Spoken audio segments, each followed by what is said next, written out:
இவருக்கும் இவங்க ரெண்டு பேருக்கும் ஒரு இன்டர்னல் கான்டாக்ட் வந்து ஸ்டார்ட் ஆகிடுச்சு. லவ் மோகம் யார் விட்டது? ஸோ அழகாக இருக்கிறா.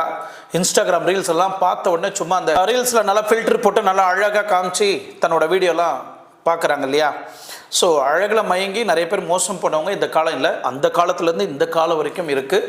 நிறைய பேர் அப்படி தான் ஏமாந்து போய் மோசம் போயிடுறாங்க. அதுக்கப்புறம் தான் தெரியுது அவங்களோட ஒரிஜினல் முகம் என்ன அப்படின்றது. வருங்காலத்தில் அவங்களே தெரிஞ்சுக்குவாங்க.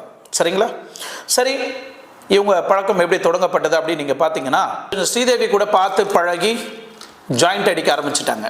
அதுக்கப்புறம் என்ன சொல்லணுமா, பழகின பிறகு பெங்களூரில் இருக்கக்கூடிய coffee days, coffee shop, private coffee shop, theatre, shopping mall, hotel room, இந்த மாதிரி ரொம்ப பர்சனலாக இன்டர் கோர்ஸ் பண்ணுற அளவுக்கு ரெண்டு பேருமே பழக ஆரம்பிச்சிட்டாங்க. ஊராக தெரிய ஆரம்பிச்சிட்டாங்க. தன்னோட வீட்டுக்கு தெரியாமல் இந்த விஷயம்